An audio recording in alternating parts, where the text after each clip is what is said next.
elaborate feast at Daniel's request. Had invited his friends over to celebrate his birthday.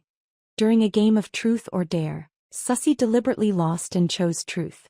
She pointed at my massive baby bump and sneered, "Luce's stretch marks are so ugly, like a swarm of maggots crawling all over her skin." The words hit me like a slap. I froze, glancing at the others, my face burning with shame. The humiliation gnawed at my last shred of self-respect. Struggling to maintain composure, I demanded an apology. Daniel's face darkened. "Susie was just joking," he snapped. "Why do you have to take it so seriously? If you're upset, don't eat." That night a storm raged outside as fiercely as the turmoil inside me. Wearing nothing but my thin pajamas, I was shoved out of the house. Rain soaked through the fabric almost instantly, and as I stood shivering, I heard Daniel's smug voice behind the door. "She's pregnant and still thinks she's some beauty queen," he said, laughing with his friends. "So fat, who else would want her besides me? Just wait. She'll be back on her knees begging to come in within 10 minutes. But this time he was wrong. That I turned away without hesitation, my wet hair plastered to my face, and headed downstairs. Hailing a cab, I directed the driver to the hospital. I knew exactly what I needed to do. I scheduled an abortion that very night. A man like him doesn't deserve to be a father. There was a doctor on duty that night. When I told her I wanted an abortion, she hesitated, her voice unsure. "You're already 5 months along.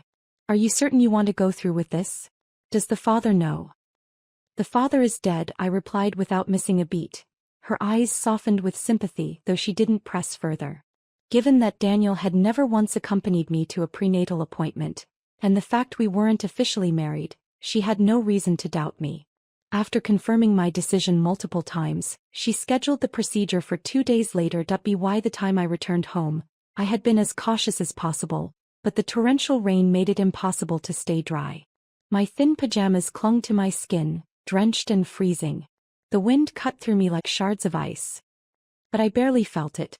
My body was numb, and so was my mind. When I opened the door to our apartment, the party was long over, but the mess it had left behind was catastrophic. Daniel was lounging on the couch, a cigarette between his fingers. At the sound of the door, his face darkened, and without a word he picked up a pillow and hurled it at me. "Lucy, all this drama over Susie making a joke? Was running off into the night really necessary? A joke?" I repeated inwardly, my throat tightening. "She's just a kid," he continued, his tone accusatory. "He doesn't know any better. And you're about to be a mom. Why are you even arguing with her?" "A joke. Saying my stretch marks looked like maggots crawling on my skin was a joke. Calling me fat and disgusting was a joke. Every word Susie spat out, every insult aimed at me, was nothing but a harmless joke in Daniel's eyes." "Susie's just a little girl," he said, as if that excused it all. But he conveniently forgot that before I married him I had been just a girl too. I was barely older than Susie, only a single year. And yet, he demanded I shoulder the weight of everything. His temper, his cruelty, and now even his friend's venomous words. Every time Susie mocked me, I saw Daniel leap to her defense without hesitation. Together they dragged me through the dirt, stripping away what little dignity I had left. "Susie's not wrong, you know," he added, his smirk infuriating. "Why are you so petty? Can't you take a little honesty?" "Honesty?" I was furious, devastated. But most of all I was done. Once I would have argued with him, desperate to salvage the scraps of respect I thought I deserved in this marriage. But now I saw no point. Fighting for something so rotten, so far gone, wasn't worth the effort. The pillow had struck my back, hitting me square in the waist. The dull ache throbbed, but I stayed silent, clutching the doorframe for balance. My lack of response must have seemed like submission to Daniel, because he grinned, his voice laced with satisfaction. "What are you standing there for? Don't you see how messy the place is? Get to cleaning already." I glanced down. The floor was littered with evidence of their celebration, spilled liquor mixed with streaks of cake frosting. The chaos they'd left behind after shoving me out into the storm. I wasn't welcome when they were laughing and cheering. But now that there was a mess to clean, I was the only one expected to handle it. As I decided to ignore the chaos in the living room and head straight to the bedroom, I twisted the doorknob and froze. Susie stepped out wearing one of my most delicate, now ill-fitting nightgowns. Her lips curved into a mock surprised smile. "Oh, Lucy, I didn't realize you'd come back. I didn't have anything to wear, so I borrowed this. You're pregnant now, so it's not like it fits you anymore." You don't mind, do you? I frowned, my gaze darting to Daniel, still lounging on the couch. He didn't even bother to look at me, his voice cold as ice. It was pouring outside. I couldn't let a young girl risk her safety, so I told her to stay the night. You're not seriously going to pick a fight over this, are you? He spoke to me, his 5 months pregnant, rain-soaked wife, with absolute indifference. Yet he was so tender and protective toward his so-called sister. Disappointment swelled in my chest, heavy and suffocating. I couldn't muster the energy to argue anymore. Without a word, I entered the bedroom, closing the door behind me. Daniel's fleeting look of surprise as I left went unnoticed. That I thought, with Susie here, had have no reason to bother me. But as I lay in bed, his footsteps crept into the room. His hands, warm and insistent, found their way to my waist. He whispered softly, almost apologetically, "Still hurting? I cleaned up the house already." Before I could respond, he continued, his tone somewhere between reprimand and coaxing. "Lucy, why can't you just let it go? You embarrassed me tonight in front of all our friends. Susie was only joking and you got so upset. It's not good for the baby. Come on, be reasonable." That I couldn't help the bitter laugh that escaped me. "You still care about the baby?" His hand froze on my waist. After a moment, he leaned closer, his lips moving toward mine. But I stopped him, guiding his hand to my belly, where the stretch marks traced across my skin like scars of my sacrifice.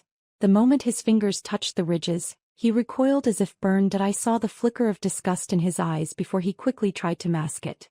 He opened his mouth, perhaps to apologize, but his phone buzzed. The sound shattered the silence, followed by Susie's tearful voice on the other end. "I'm sorry, Daniel. I must made Lucy upset. I shouldn't have stayed. I'll just go home." Oh.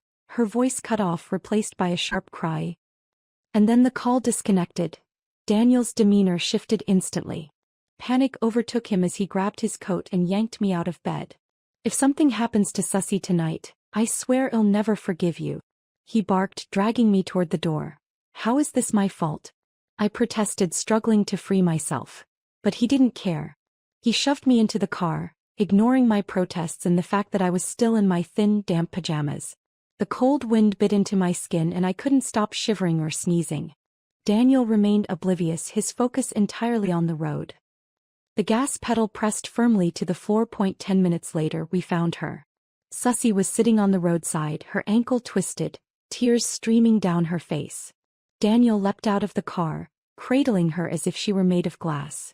Without hesitation, he sped to the hospital, barking orders at me the entire way. "This is your fault. If anything happens to her, I'll make sure you regret it." While Susie was being examined, the stress and exhaustion of the night finally caught up with me. A sharp pain radiated through my abdomen, forcing me to clutch the wall for support.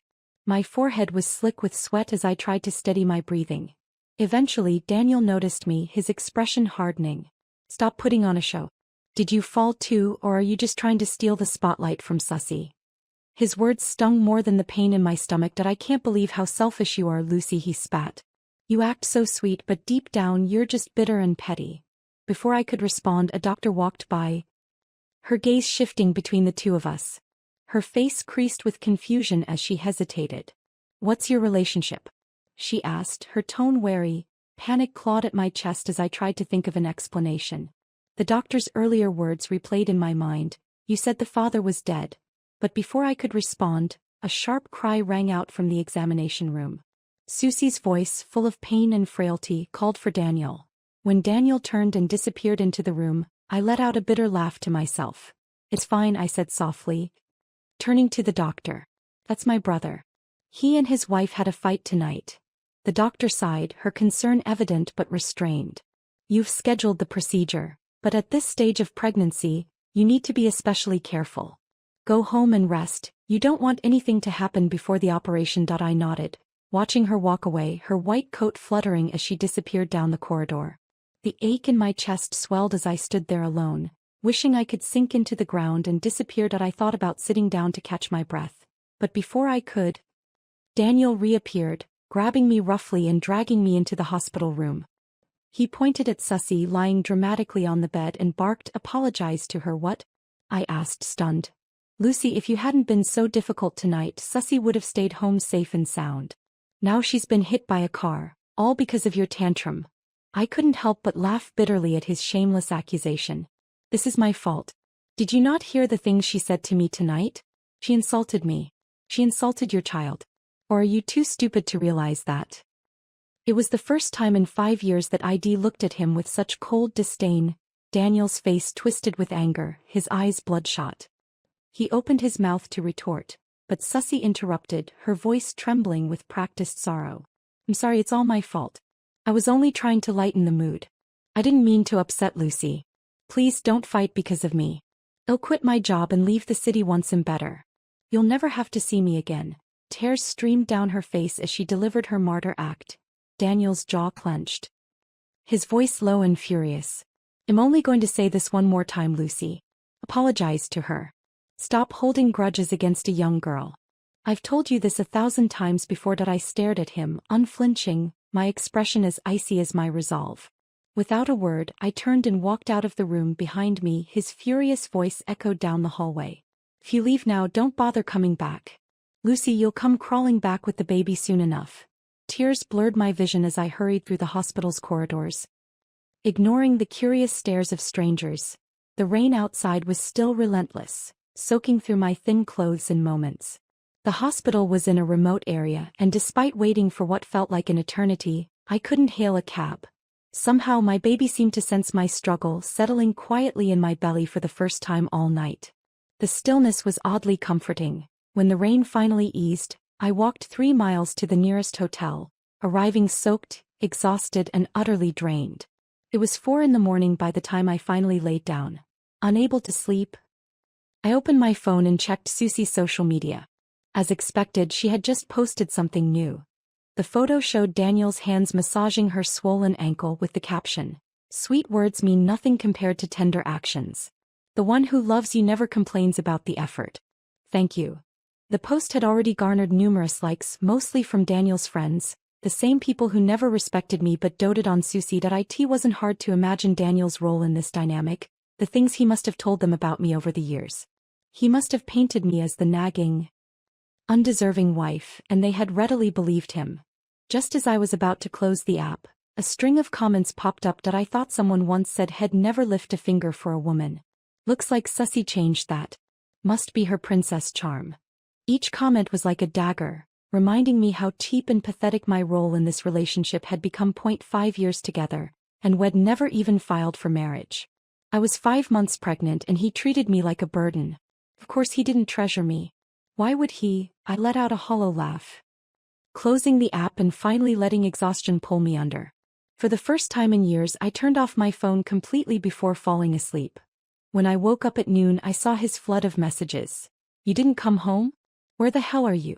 Send me your location. Lucy, are you ignoring me? Don't push it. Susie isn't even mad at you anymore.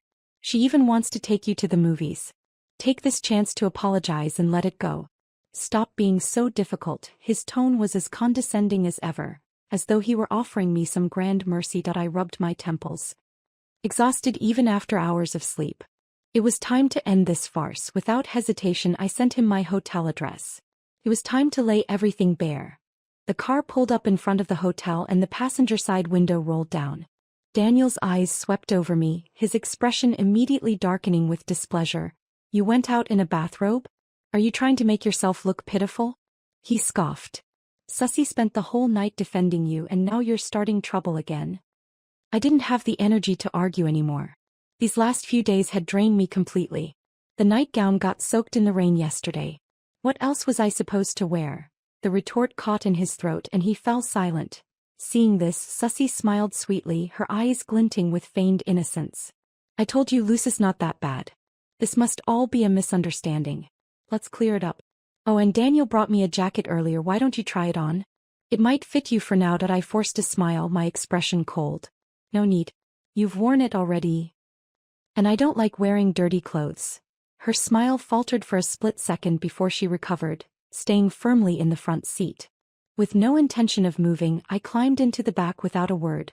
Daniel turned, likely ready to scold me, but paused when he saw my calm demeanor. He seemed momentarily confused by my lack of reaction. Susie, feigning belated realization, added, "Sorry, Lucy. My foot still hurt and there's more room up front." I hope you don't mind sitting in the back. I felt Daniel's gaze on me through the rearview mirror, scrutinizing my expression. But I ignored him, leaning back and closing my eyes. The drive was filled with Susie's chatter, her attempts to convince me to change out of my robe thinly veiled as concern. She was clearly taking jabs at my unkempt appearance, but I had neither the energy nor the interest to engage. Eventually, even Daniel grew irritated with her comments. "Let it go," he snapped. "Who cares what she's wearing? She's pregnant, no one's paying attention to her outfit anyway."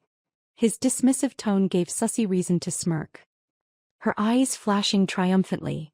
They spent the rest of the ride chatting about their plans for future outings and reminiscing about the party, their conversation brimming with shared memories that excluded me entirely. I didn't mind. It gave me the quiet I needed to rest. Daniel, however, kept glancing at me in the mirror. My silence seemed to unnerve him, as though he expected an outburst that never came.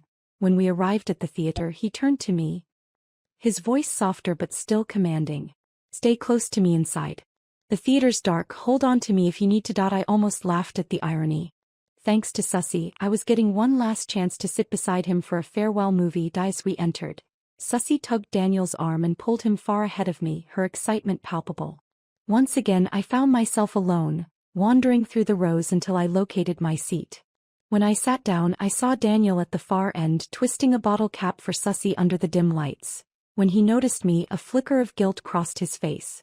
He leaned closer, his voice low. "Susie got a little impatient earlier and I didn't think to check on you. Don't be upset, okay?" I gave him a small, indifferent smile. "I'm not upset. Not this time and not ever again. After the movie, don't leave right away. I have something to tell you." It didn't seem like he fully registered my words because Susie immediately interrupted, asking for help opening her popcorn. He turned back to her, his attention completely absorbed once more. Halfway through the movie, disaster struck. With a loud crack, a steel beam overhead gave way and plummeted toward the seats below. The audience had mere seconds to react. People ducked and shielded themselves instinctively. But I, pregnant and frozen in shock, couldn't move. My body broke out in a cold sweat as the beam crashed down. When it finally hit, the beam lodged itself just inches in front of me. A fraction closer and it would have crushed my stomach. Amid the chaos, Daniel's focus was elsewhere. He shielded Susie with his entire body, ensuring she remained unharmed as the emergency lights flickered on. He didn't even glance my way. Instead, he scooped Susie into his arms and rushed her out of the theater. The rescue team eventually found me and helped me out, their hands steadying my trembling frame. I looked around outside, but there was no sign of Daniel. The rescue team insisted on taking me to the hospital for a checkup, worried about potential complications. Exhausted, I agreed. When I finally reached the emergency room, Daniel was queuing up to pay for Susie, who was sitting on a chair in the corner. "Lucy, that was such a close call. You're really lucky." Susie's voice broke through the haze, but her usual sweetness was gone. Her tone was icy, almost menacing, as if mocking my survival. "You're not so bad yourself," I shot back, refusing to let her get the upper hand, though my eyes stayed glued to Daniel's back as he paid at the counter. His indifference was the final blow, shattering the last fragments of my heart. Susie reached out and placed her hand on my belly, a cold, calculating smile curling on her lips. I recoiled, slapping her hand away. A deep unease surged through me, but I couldn't react fast enough. With one swift motion, Susie grabbed my wrist and flung herself backward toward the stairs. My bracelet snapped, beads scattering across the floor. Her body hit the stairs with a sickening thud, and in an instant Daniel charged past me. "Move," he barked, shoving me aside so forcefully I stumbled backward. My feet slipped and I tumbled down the staircase. The sharp edge of a step slammed into my stomach. The impact so severe it left me gasping in agony. I crumpled at the base of the stairs, every nerve in my body screaming in pain. My vision blurred and my voice barely rose above a whisper. "Daniel, help me." But he didn't even glance my way. He scooped Susie into his arms and ran straight into the emergency room, his focus entirely on her. As my consciousness flickered, the doctor from last night appeared at my side, shouting for assistance. I could hear her frantic voice through the haze. "Move her to surgery. She's bleeding heavily, get the induction team ready. She already scheduled the procedure, so let's do this now." Those words gave me a strange sense of peace. It's finally over. The anesthesia coursed through my veins, and just before I succumbed to the numbness, I faintly heard Daniel's voice, panicked and frantic for the first time. "Where is my wife? Where are you taking her?" "Wife?" I wanted to laugh but couldn't summon the strength. I only felt pity for myself, for this child, for the years I'd wasted on a man who never deserved them. Daniel's voice grew louder outside the operating room, yelling at anyone who would listen. "Get out of my way. Where's my wife? She fell right here in your hospital. Where did you take her?" A staff member tried to calm him. "Sir, please. There must be some misunderstanding. The woman in surgery said her husband was already dead." Daniel's voice broke. "What kind of joke is that? I'm her husband." "Then please provide your marriage certificate," the nurse replied firmly. A heavy silence followed. I and the quiet of anesthesia-induced dreams. I was transported 5 years back. The Daniel in my memory was kind, awkward, but filled with genuine care. I remembered standing on the doorstep of my parents' house, their eyes filled with worry as they prepared to leave for Germany. "Lucy, are you sure about this? Once we leave, you'll be all alone here," my mother had said, her voice heavy with concern. Daniel had stood beside me, his expression solemn but determined. He pounded his chest with confidence as he made his vow. "Don't worry. I swear on my life that I'll take care of Lucy. She'll be the most important person in my life. I promise you I'll make her happy." Those words had been enough for me back then. I stayed behind for him. I gave up my career, my ambitions, and my independence to become his support system. I cooked, cleaned, and kept our home running while he pursued his dreams. When he attended endless business dinners and late-night parties, I waited by the door, hoping for the sound of his keys jingling.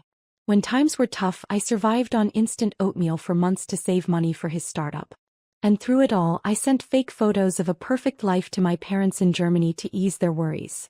Those days lasted for 2 years. Back then, Daniel still cared about me. He still understood the sacrifices I made, the struggles I endured. On every holiday, he found small ways to surprise me, not expensive gifts but thoughtful gestures filled with sincerity. He'd say, "Once my company takes off, it'll make you the happiest woman in the world. We'll have the wedding you deserve, apply for our marriage certificate, and live the life we've always dreamed of. And one day we'll have a beautiful child. It'll prove to your parents that you made the right choice." Those days were hard, but they were also the happiest I'd ever been. Now Daniel's company has succeeded, but along with it came a version of him I barely recognize. He's busier than ever, and the nights I spend waiting for him stretch endlessly. Sometimes I wait until dawn only to receive a single dismissive text. Other times there's no message at all. He tells me that's just how it is. No successful man revolves around his family. The promises he made are now just memories I cling to alone. For 5 years I convinced myself it was fine, that he just needed time, that things would get better. But this pregnancy changed everything. He must have realized I wouldn't leave him now, and he started pushing further, testing the limits of how much I would endure. It was then I discovered how little I meant to him in front of his friends. One drunken night, I heard him bragging about how easily he'd won me over. How I now cooked for him, cleaned for him, and was about to bear his child. His friends laughed, their eyes mocking as they looked at me. I sat there, swallowing my pride, convincing myself that as long as he stayed by my side, nothing else mattered. But when he brought Susie into our home, my fragile self-delusion shattered. He called her his secretary, insisted she was young and that he treated her like a little sister. But I didn't believe a word of it. I watched him with her, his tenderness, his attentiveness, the care in his actions that he hadn't shown me in years. He acted like a lovesick teenager, cautious and earnest in a way I'd forgotten he could be. I knew then that I was no longer part of his world. But I couldn't let go. How could I? I'd given him the best years of my life. And now I was carrying our child. I became the very thing I used to despise, a bitter, angry woman who screamed and argued. I demanded to know what was going on between them, though deep down I already knew. Every fight drained what little was left of our relationship. And then came that night, the party, Susie's cruel jabs, and Daniel's endless excuses for her. It was the final straw, the one that broke me completely. "Mom, I finally understand what you meant all those years ago. But it's too late now. The surgery was far from smooth. The fall had been too brutal, the impact too severe. The hospital steps were steep, and by the time I reached the operating table, the child inside me was already a stillborn. Even before the procedure began, I started hemorrhaging. I could hear the panicked voices of the doctors calling for blood transfusions. The blood bank is out of stock. A nurse replied urgently. For a fleeting moment I thought maybe it's better this way. Maybe I should just let go. I couldn't imagine how I would face my parents after the abortion. One wrong choice had nearly consumed my entire youth. But then someone donated blood, someone with just enough kindness to keep me alive. Slowly I felt warmth returning to my body. The doctors sighing in relief as they stabilized me. "Shall make it," one of them said. "Let's proceed with the induction." They cut me open, the surgical tools cold against my skin. Those stretch marks Susie had ridiculed as crawling maggots would never look the same again. This time they would scar deeper, permanently marking my body with the cost of this nightmare. Finally, the child was removed from my body, lifeless and silent. When they started stitching me up, the anesthesia began to wear off and I passed out from the pain. The next time I opened my eyes, I was in a standard hospital bed. The doctor stood vigil by my side, carefully monitoring my condition. The moment she saw me awake, she leaned forward, her voice a mix of confusion and urgency. "Ms. Lucy, when you scheduled the abortion you said your husband had passed away. So who is the man outside claiming to be your husband?" I turned my head slowly, following her gaze. Through the glass window of the hallway I saw Daniel standing there, his eyes bloodshot, his figure slumped. "I don't know him," I said flatly. "Maybe there's something wrong with him mentally. But he donated a significant amount of blood for your surgery," the doctor pressed. "Our blood bank was empty, and he gave nearly half of what his body could handle." I forced a bitter smile, my voice sharp. "Should have. I fell down the stairs because of him. This is the least he can do." Seeing my exhaustion, the doctor hesitated but eventually left the room. She must have spoken to Daniel in the hallway because I saw him gesturing wildly, pleading with her as if trying to explain himself. After what felt like forever, he finally left. The memory of him pushing me down the stairs replayed in my mind, vivid and unrelenting. Just the thought of him made me nauseous. I thought that would be the end of us, a messy, inexplicable ending to a relationship that never should have begun. I even booked a ticket to Germany, ready to return to my parents and leave this nightmare behind. But Daniel showed up again. This time he held an old, faded wedding photo. It wasn't a real wedding photo, just one wed taken for fun in front of a cheap backdrop when we were young and broke. He had used it to convince the doctor, who reluctantly brought him to my room. Before leaving, the doctor gave me a look of pity, as if apologizing for what she had done. I lay still, my eyes closed, pretending I hadn't noticed him. I felt his gaze on me, heavy and searching, before he finally broke the silence. "I'm sorry," he began, his voice low. I was too anxious earlier. I didn't think it would end up like this. Susie's health has always been fragile and I was worried something might happen to her. I didn't know how to explain it to her parents if anything went wrong. He paused as if expecting me to respond. But I stayed silent. I swear, he continued when I rushed over, "I didn't see you. I would never hurt you, Lucy. The baby was my child too. I wouldn't have done anything to harm it." His words blurred together, a stream of excuses that rang hollow. The surgical pain throbbed beneath the layers of gauze, sharp and unrelenting. But his words hurt more. He had gone through so much trouble to get here, yet the first thing out of his mouth was a defense of his own actions. A plea for understanding. Not once did he ask if I was in pain. Not once did he ask how my body was holding up. Not once did he ask where the baby was. I looked at his tense, anxious face and suddenly laughed. Tears streamed down my cheeks, soaking into the collar of my hospital gown. My chest felt unbearably cold, as though my heart had frozen over. "What's wrong, Lucy?" Daniel's voice trembled, his worry evident. "Don't scare me. Are you in pain? We'll call the doctor right now, just hold on." "Wait." I stopped him, my voice steady despite the storm raging inside me. He froze, staring at me with confusion. "There's no need," I said softly. "Let's break up, Daniel." "What?" His expression twisted into disbelief. "I am tired. I won't blame her and I won't blame you. But please don't ever appear in front of me again. Not in this lifetime, not in the next. I never want to see you again." The finality in my words seemed to knock the air out of him. He stared at me, stunned, as though he couldn't comprehend what I'd just said. Moments passed before the shrill ring of his phone broke the silence. He glanced at the screen and his face grew uneasy. I let out a sharp, bitter laugh. "Go on. I told you you're free now. Be with whoever you want, it's none of my business anymore. 5 years of love. and our goodbye didn't even need words of closure. We had started hastily and ended messily, without grace or dignity. I thought he would rush out immediately to answer Susie's call. But this time he hesitated. He declined the call and turned back to me. I know I let you down today, he said, his voice low and strained. But I promise this was the last time. I'll talk to Susie and make everything clear. She's just like family to me, Lucy. Sometimes, when I see her, it reminds me of a younger you. I couldn't help but want to protect her. I looked at him, incredulous, a mocking smile spreading across my face. Daniel, I'm still alive. You don't need to use someone else as an excuse to mourn me. Don't use me as a justification for your infidelity. It's disgusting. For the first time he seemed genuinely flustered. Lucy, how can you say that? You know I'm not that kind of person. In 5 years, when have I ever betrayed you? I didn't answer and he pressed on, his voice rising in frustration. This whole situation happened because you were being petty. If you had just let it go, none of this would have escalated.